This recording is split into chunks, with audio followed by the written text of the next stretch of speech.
Our country may be young, but we will get through this hard time. The Federalist Party may be dying, but we will persevere through this. We can get through this because we have our nationalism, our superb military, and as of now, our country is in a pretty decent time, like it was very calm and collected. Our issues with slavery may be large, but as a country, we will pull up by our bootstraps and be okay. We will continue on towards the Great Pacific, expand our young and beautiful country. Mr. President, we are broke. How do you plan on fixing this? Dear Laura, it appears we do not have enough money for this month's rent as there is no money left in the bank. Honey, we have no food left. I fear we may have to go to the soup kitchen with the rest of the paupers. And if what you say is true about the money, we may have to go live in that flea-infested boarding house by the disgusting woman in New York City. Where's my money?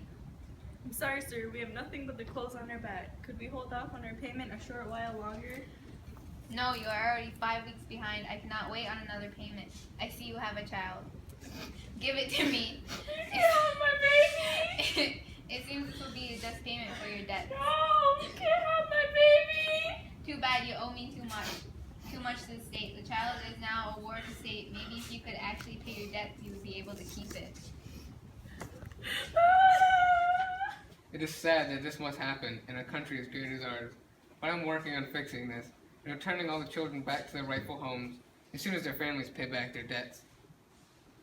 How do you plan on incorporating these new states into our great country? I joined this wonderful nation on March 4, 1791, and I decided not to have slavery. I joined this nation on June 1st, 1792 and decided that slavery would be A-OK. I joined on June 1st, 1796 and decided slavery was the way to go. I joined this cool place on March 1st, 1803, and thought that slavery wasn't that, and so we had it. I joined the squad on April 30th, 1812, and thought slavery was for me. December 11th, 1816 was when I became a part of this nation. I also chose to allow slavery in my state. December 10th, 1817, I joined and brought slavery on. December 3rd, 1818, and decided slavery was a no-go. December 14th, 1819, I joined this swag nation and thought slavery would be a cool thing, and I let it come in. So as you can see, I believe in our nation and knew that our new states would be able to decide what was best and right for them on the slave issue. I understand that slavery is still a big issue, though. How do you plan on handling all these issues emerging between the South and North? Sorry, not sorry, but we can't do this slavery thing anymore. It's not cool, so sucks us up. Not to be rude or anything, but that's a dumb idea. So in other words, we're just going to go ahead and veto this little moron league. Well, we're gonna kick you out because we have so much more money than you and have like 20 times the people than you, so good luck with that. Slaves are our property. We wouldn't make you give up a rake, so why make us give up our slaves? That's just rude.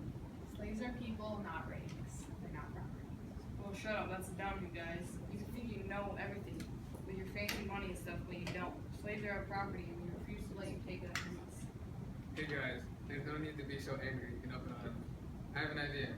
Okay, so everything north of 36 degrees is going to be free aside from Missouri. I got you, fam. But Maine is going to be free. That's for you.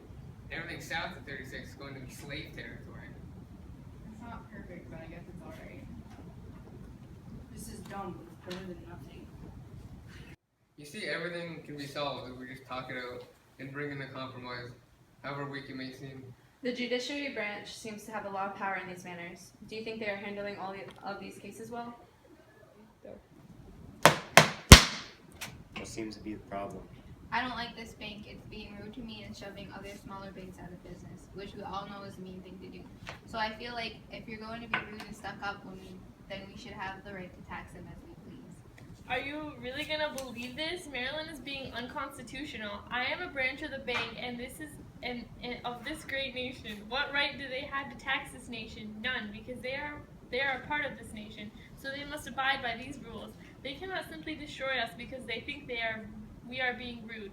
We invoke the Hamiltonian Doctrine. What is that even supposed to mean? The Hamiltonian Doctrine gives the federal government the power to have a federal bank. Where in the Constitution does it give the government that power? It's implied so we can have a federal bank, and it's unconstitutional for you to tax them. What seems to be the issue here? The land I currently hold was sold to me in 1795, and the state is trying to sell my land to someone else. Oh, please, you acquired that land under the old law that is no longer in effect. So the land goes back to the state, and since it's Georgia's land and not yours, they have the right to sell it. That is not fair. I already bought the land. I gave the state of Georgia money for this land, so it's not okay for the state to forcibly take my land and sell it to someone else. Stop your bickering. You're both grown men acting like children.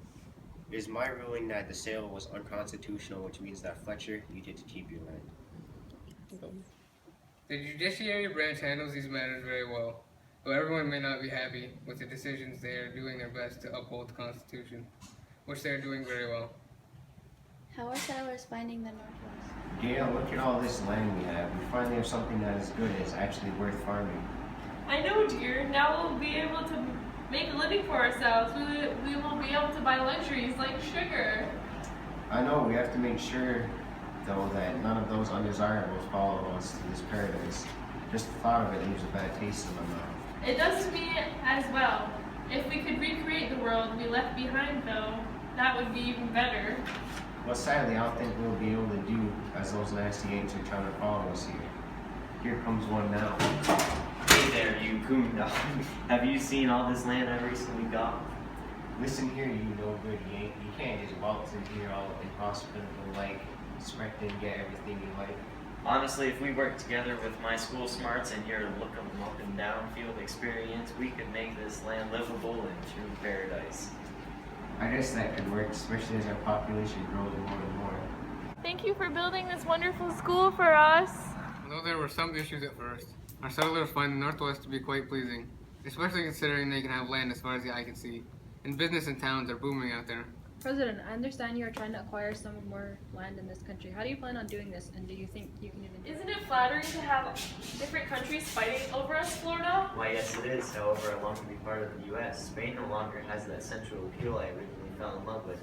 I do believe it is my destiny to be with the U.S. I understand what you mean, but I do love being shared by two different powerful nations. I am an American. I refuse to be a part of this Spanish nation. To think of still being with them leaves me sick to my stomach. This is for America. You see, we as a whole country are able to pull together and get the land and things we deserve. Even just having a small claim on Oregon is enough for us. The addition of Florida to this wonderful country is an amazing one, something I'm very proud to have been able to gain. The monarchs from Europe are currently looking across the Atlantic, thinking about taking over lands close to us. How do you plan on guiding us through this time with unfriendly forces so close to home? As we all know, the monarchs have successfully been able to crush the rebellions in Europe. The Europeans have been able to right the wrongs of the Napoleonic terror that swept across the continent. Currently, some of the European nations are looking at some of the unclaimed land around us. I think I speak for all of us when I say that we cannot have unfriendly forces so close to home. Spill that tea, Cameron. This is a matter of physical security. How can we hope to keep our nation strong through this trying time when we have nations who hope to see its fall so close to home? True. Come in. Hello, my name is George Canning, and I'm sorry to interrupt, but I have a proposition that you may like. As a British Foreign Secretary, I would like to give America an amazing opportunity. What if America and Britain made a joint saying we have no interest in Latin American territory? Why on earth would this be a good idea? Well, you see, by us saying we want no part of the Latin American territory, it would specifically warn European despots to keep their hands off Latin America, and you'll like this. Those unfriendly forces will not be close to you and instead will be across the ocean. We'll have to take this to Washington, but I agree with you that this is just be the course of action that we'll need to do. As a whole, my cabinet and I decided the best course of action was to go with Georgia's plan. By teaming up with Britain, we are able to keep our frontier safe from friendly nations who may have wished to do us harm. What exactly are these doctrines you plan on presenting to the My monarch? fellow congressmen, relations with the world as of right now may not be the strongest, but with my leadership, we will be able to pull through this trying time. To all European nations, colonization will no longer be tolerated, as well as intervening with other countries. Every nation on this earth has the right to freedom from an outside force with no knowledge of its people that they govern. This does not mean, however, that you must give up the colonies you have. That would be unfair, considering the time you've taken to incorporate them into your empire and make them feel like home. You just can no longer take more colonies, such as Latin American territories. By intervention, I mean that you must keep your crowned heads out of our hemisphere and mind your own business. Stay in Europe where you belong. The doctrines are a good idea and will show the world how serious we are as a nation to protect democracy from their crowned heads.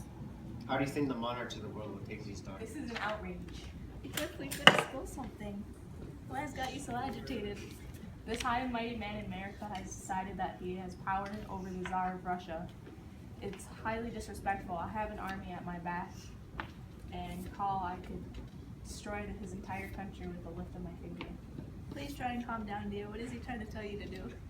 This James Monroe is trying to tell me not to colonize the savages in Latin America, but he isn't even slightly concerned for them. He knows that I've no longer decided to follow the Russo-American treaty. He's merely trying to save his butt, and that is of his country. He could care less about Latin America. Though I may have offended monarchs of those in Europe, I managed to keep America safe. Isn't that all that really matters? Besides, my doctrines will go on to be the most famous of anything that came out of nationalism. Well, thank you for your time today, Mr. President. Do you have any last words before we pack up and leave? Go. Yes, I do. Through thick and thin, I have stood by this country and kept us afloat in the turbulent world around us. I was able to help cultivate the nationalism in this country. I helped us through tough times when banks were failing and families fell apart due to debts. I saw to it that more states joined our wonderful nation, and that settlers got the land they deserved in the Southwest. In the spirit of democracy, I let those who wanted slavery have it. I oversaw the judicial branch and helped in any issue they may have had. And through the tough times with the powers in Europe, I helped keep our country safe through my doctrines. I would just like to say it has been a great honor serving this country. I wish the next president the best of luck. And to remember that no matter what, you must keep our nationalism alive and well.